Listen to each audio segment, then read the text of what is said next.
All right, what's going on, everyone? Matt Beauvais here. A little bit of an emergency post-game recap episode of It's Always Game Day in Buffalo. It'll just be me for this episode. We're going to just do something real quick.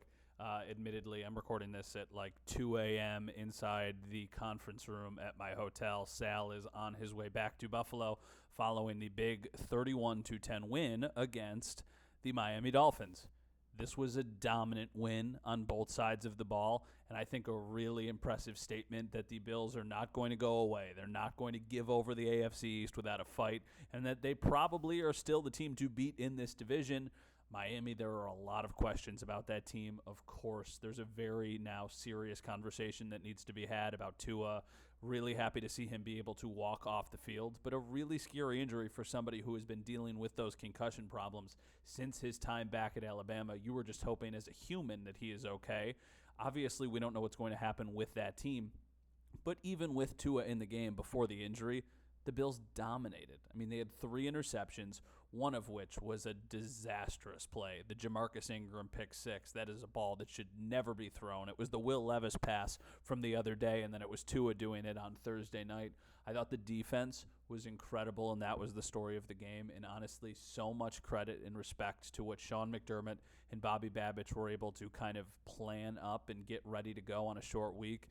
I mean, they just did not let Tyreek or Jalen Waddle beat them over the top. What it felt like they did was the only really guy who did anything was Devon Achane for the Dolphins, and it felt like they were just like, okay, like you can move the ball down the field, and we're just going to wait for you to make a mistake.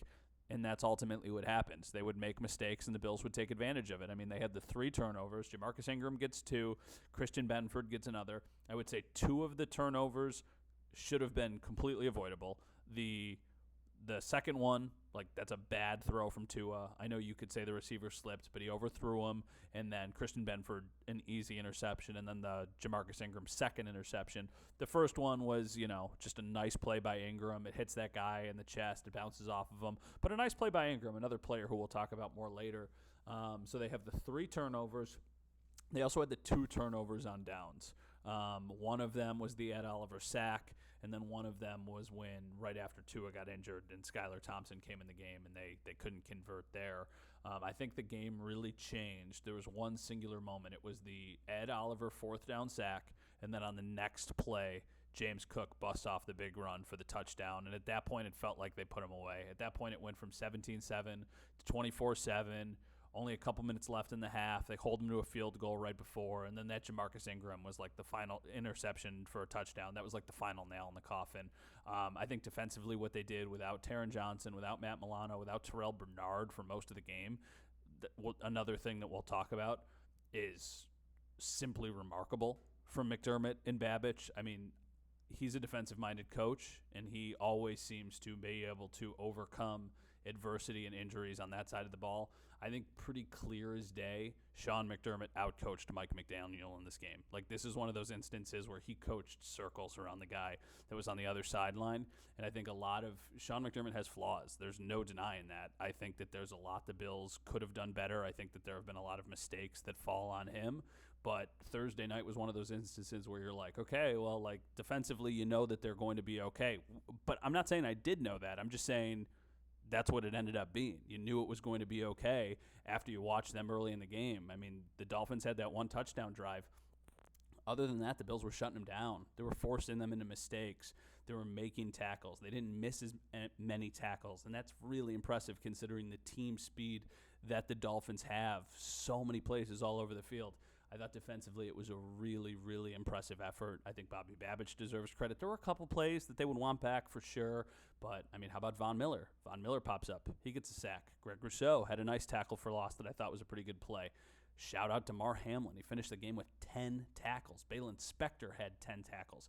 Dorian Williams had 10 tackles. Christian Benford with a ridiculous 7-tackle game and an interception. I thought Ed Oliver flashed in this game. I thought A.J. Epinesa, they actually moved him inside on one play, and that kind of allowed Greg Rousseau to kind of turn the corner, and I think that forced a big play. I can't remember off the top of my head which one it was. I just thought it was a really impressive day for the defense. I also liked Douglas' game as well after just kind of watching it from the first hand. Terrell Bernard is the one kind of knock on the game. Pec injuries are weird. I mean, I think top of mind for a lot of people is going to be Daquan Jones from last year. He got injured in week 5 and ended up coming back right at the end of the season.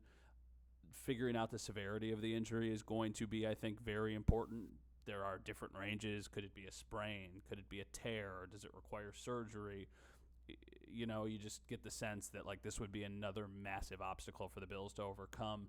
That was the bad injury news as far as the game was concerned. The good injury news was that Taron Johnson did not get placed on injured reserve before the game. That's a very good sign that the Bills are probably hopeful that he will be able to come back in some way, shape, or form within the next couple weeks. If they thought he was going to miss at least 4 games, they would have probably put him on IR. But the fact that they didn't do that tells me that maybe they think that they can put him in a club and just let him go out there and protect his arm, and it's not going to be something that misses, you know, a significant amount of time. So that's fantastic news for the Bills because he is a really big difference maker. But also shout out Cam Lewis. Like, Cam Lewis has been able to make some plays since Taron Johnson got injured in that game last Sunday. It was only 5 days ago. So Cam Lewis gets thrown into it, and I thought he did a nice job when he had to replace Taron in that first game against the Cardinals, and I thought he did a nice job against the Dolphins. So overall, I just think that this defense always seems to find a way. Last year, they had so many injuries at the end of the season that it almost felt impossible to find a way against Patrick Mahomes and the Chiefs. But, like, they cooked today against the Dolphins, and I definitely think that was far and away the biggest storyline from the game was how good the defense was and how they did not let the Dolphins get anything going. Offensively, there were things to like. It wasn't unbelievably impressive offensive performance, but I think that's kind of good. I mean, Josh Allen had 139 yards, and the Bills won by 21 points. He made plays when he had to. The throw to Ty Johnson on 3rd and 12 is stupid. That is a play that there's like 2 guys in the league who can make, and of course he is one of them. When it happened, I posted that Josh Allen at times is a cheat code because I truly believe he is. He's just ridiculously good. I'm trying to think offensively what others. Oh, you know what else stands out? Joe Brady was also cooking on that first touchdown of the night. The James Cook 4th and 3. Sending him in motion and then having another guy in motion and then sending him back across the field. They recognized the blitz was coming. He throws it to an easy play. He takes it for the touchdown. Like, that is the stuff that I think offensive minds can bring this kind of offense. You know, they've got a lot of different playmakers. They've got a lot of different skill sets there. So I thought that that was a really impressive play. Other than that, I mean, it was a very, very ho-hum day for the offense. I mean, I'm looking at it. Obviously, James Cook had the big touchdown. It was a 49-yarder. He finished the day 78 yards on 11 carries. So that means on the other 10 carries, he only had 29 yards. So it's not like he was incredibly efficient otherwise. But, I mean, obviously broke off the big one. He had 2 touchdowns. Thought Ray Davis had a couple nice runs, but, I mean, he averaged 3.2 yards a carry. Some of that came in garbage time at the end. Offensively, I mean, Shakir is just so reliable for them. Shakir had that really nice play that ended up the Jordan Poyer unnecessary roughness penalty. I think it was like a 16-yard catch or a 20-yard catch and then a 15-yard penalty on top of that. So it ended up being like a 35-yard play. That was a really nice play for them. Yeah, it was 21 yards. I mean, he finishes just super reliable. 5 targets, 5 receptions, 54 yards, long of 21. So I think he's going to be the guy. I don't want to say he's the new Cole Beasley because that's not a fair statement to either of them. I think he can do things. He's a little bit more versatile. I think he's getting better at finding space and some of the things that he's able to do, but I think that guy is just like a really rock-solid football player. Clear that they were trying to get Dalton Kincaid involved early until that play where it looked like he took a knee to the head as somebody was coming and trying to tackle him. I don't think there's anything that can happen. It's just like a random play. It's a weird, fluky thing. He did come back into the game. He did have a couple catches after that happened, so that's a good sign because I don't think it's anything that's lingering. But he finishes the day 4 targets, 4 receptions, 33 yards. Not earth-shattering numbers, but they did not need their offense today to explode. Basically, after the Jamarcus Ingram pick 6 and it was 31-10, it was, okay, we're going to run the ball, we're going to take time off the clock, and we know that you're not going to score, and we're not going to do anything that either puts Josh Allen in risk of getting injured or a turnover that potentially changes a game. They were just controlling the clock at that point, and it clearly worked because they were obviously able to shut them down pre and post to an injury late in the third quarter, early in the fourth quarter. Other than that, I mean, Curtis Samuel had one catch for 3 yards. James Cook had the 17-yard touchdown. Ty Johnson had the 33-yard catch, and that was it. Ray Davis had one catch for -1 yard. Keon Coleman, one target, no catches.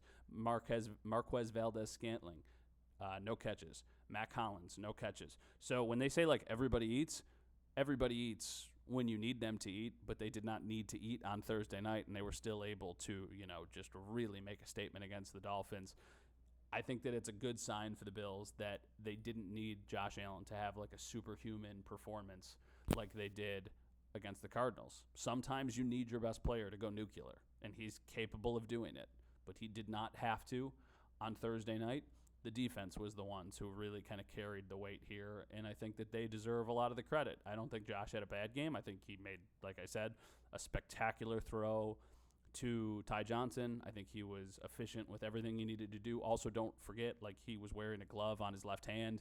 The one mishap was the botched fumble between him and Connor McGovern, but I don't know if that would have happened without the glove on. It was a low snap. It's probably one that he needs to catch, but, that could have happened at any point, really, so I don't think that has anything specifically to do with the hand.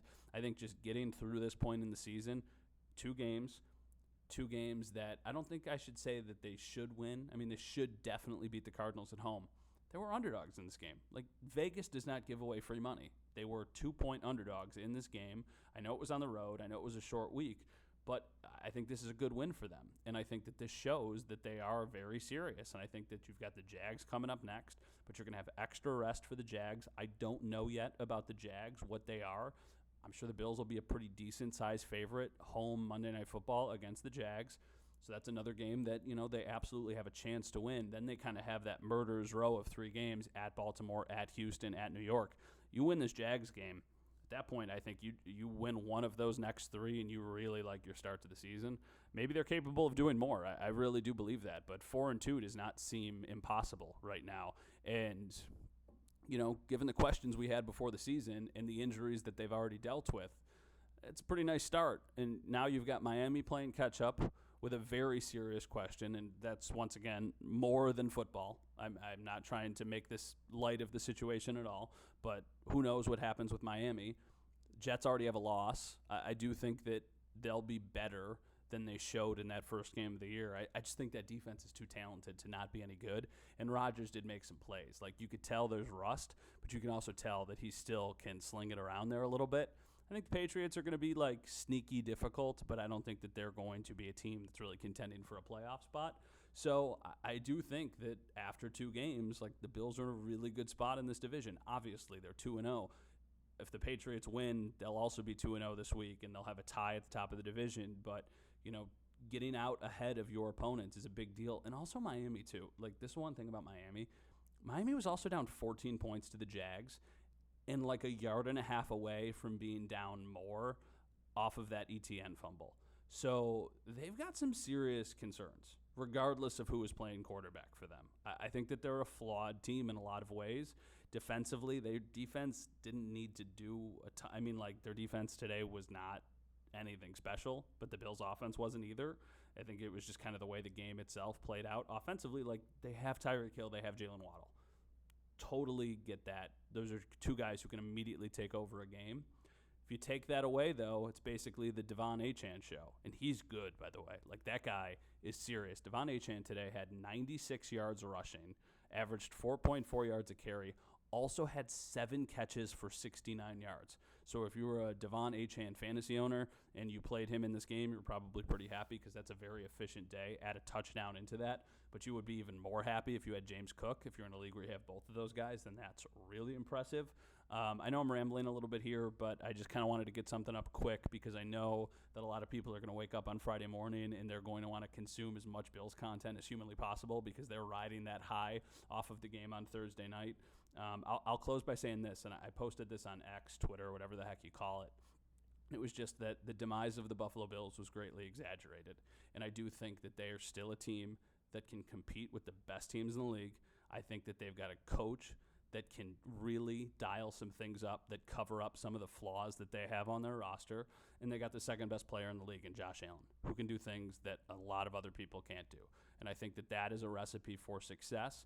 And I think that maybe the division, I still think, I don't think the Dolphins, I don't know what's going to happen with Tua or whatever. I don't think they're just going to go away, and I don't think that the Jets are just going to go away, but the Bills certainly are not either. And I think that they've got enough talent where they might be able to get through some of this first wave of injuries, and then who knows, maybe Taron Johnson comes back, eventually get Matt Milano back. Like, they might have some real serious stuff to work with. So Bills are 2-0.